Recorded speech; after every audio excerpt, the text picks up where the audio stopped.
Hello guys, mayang hapon sa tanan. Kari galit guys, ang ano kita sang prepare kita sang pagpapakain natin ng alagang natin na pato.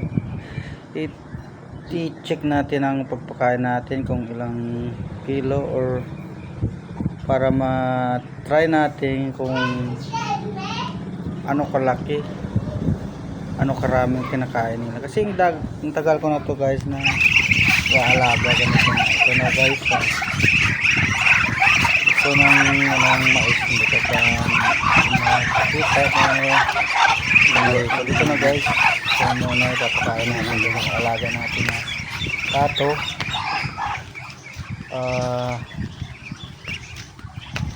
Ito guys.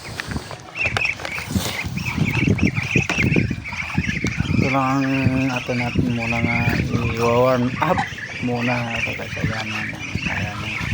yan ang alaga natin yan. Punta na sila pa talapad kasi mahirap pag tansya lang guys. So binibinta ko to guys kung sino dyan bibili okay, pag ayaw di okay. Pero guys ito lang, pag may gusto punta lang dito sa bahay. Dito kami sa may Dumangas area. So guys ang malalaki lang to guys ang binibinta ko guys dahil pangbili naman natin ng pagkain nila para ipang support din natin sa kanila. Maliliit pa tayo na mga alaga. Ito yung mga bato alanganin pa ito ibinta guys. Pag kung okay na pwede natin pag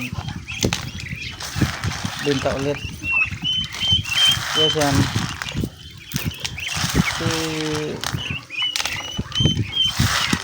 ang tagal ko na ito na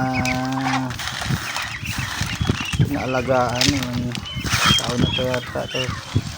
Ang nag-umpisa na ito guys 2 piraso. Ganito na, pero inalagaan ko guys ng maayos kasi pag hindi mo maalagaan ang mga pato na ito o mga malaking pato nga ito, pag hindi naman sila guys mag ganito karami. Kailangan din yan, bigyan mo ng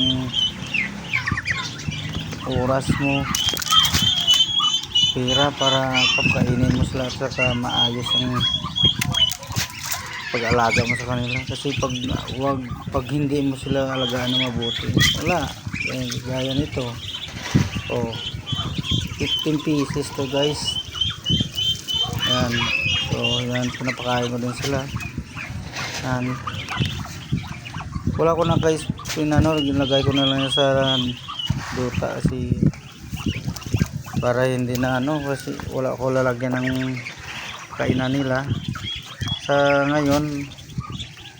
Feeds lang muna at saka mais. Ito na guys, kabila dito to pabo, lumabas na nga isa dalawa to, palabasahin ko na lang. Parang gusto nila yata lumabas yan guys. Ito na sila karami, dalawa lang to guys, may isa tong matanda kasi hindi ko na makita kung saan matanda ito nag-vlog. Ito na guys, maglilinis muna tayo ng kainan nila ng mga gas ng kadaanan kasi ito na kumukuha tayo ng tubig para pagpainom sila kung panglinis. Minsan yung mga area nito guys.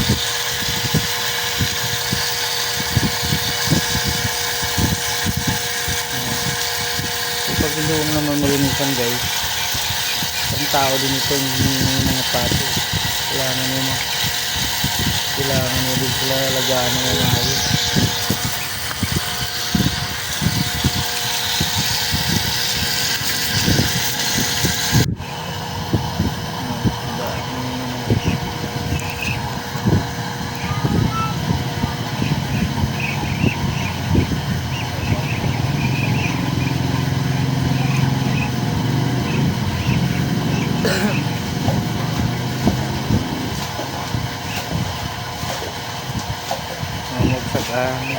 maglinis muna tayo ng paliguan nila guys. Yan. Huwag nyo natin paglinisan, yung mabaho. Tapos yung mga pato dyan, uminom, kasakit. Kailangan mo din linisan guys.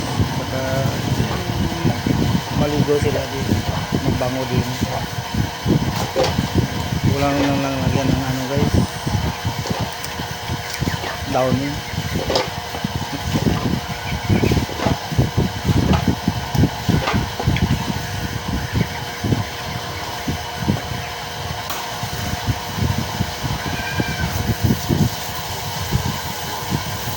Malaking puhunan guys pag umalaga ka na ng pato. Kailangan mo din pagsagaan. Kasi pag hindi mo maalagaan ito maayos, wala. Kahit pang ulam-ulam lang guys, solve ka na dito. Kailangan din natin pang ibenta rito guys, kasi pang bili din ng pagkain.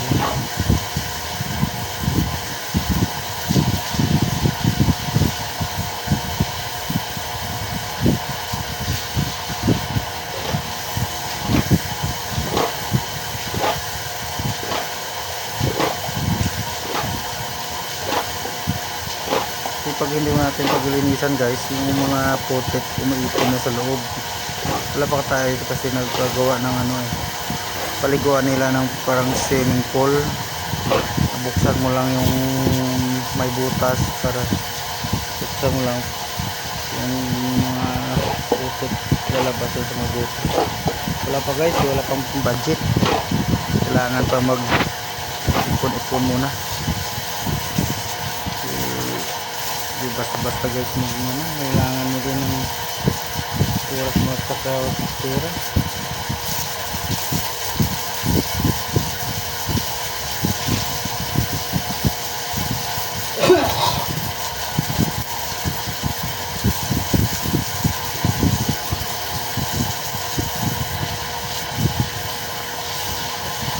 Ito yun, karaan ko lang to na sinimento kasi parang maraming putik, pero dagdagan ko pa to guys pag may makapagbenta na tayo.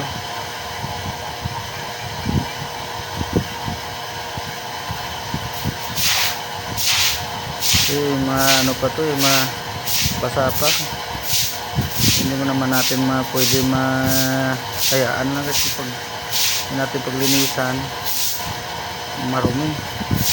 Kailangan din natin i-sanitize guys para yung alaga natin, kainin natin masarap at saka hindi madumi.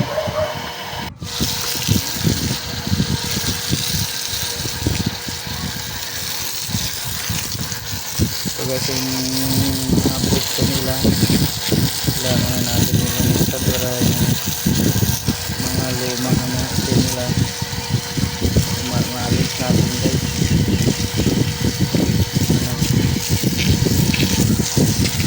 Kailangan natin tagaan ng paglinis ito guys.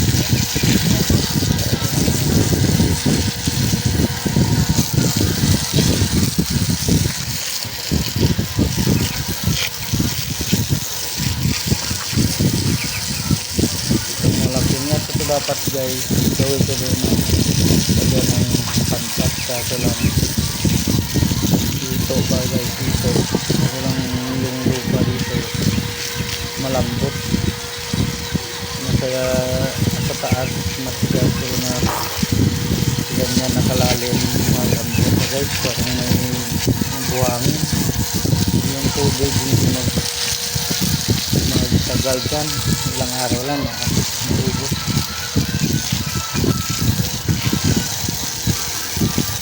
Dito na makalulay lagi na lang yung paliguan ng mga pato.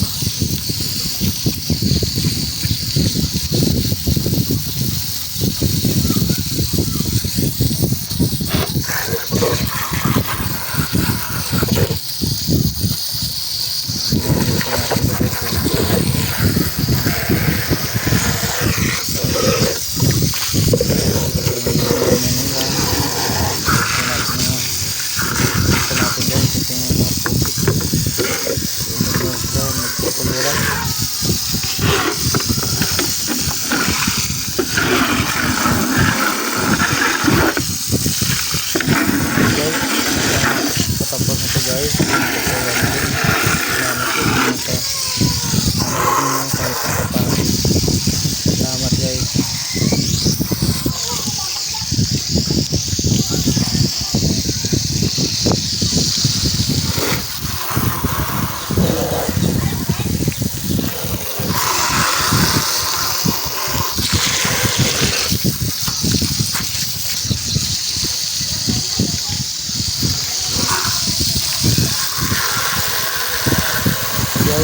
support niyo. Thank you guys. God bless.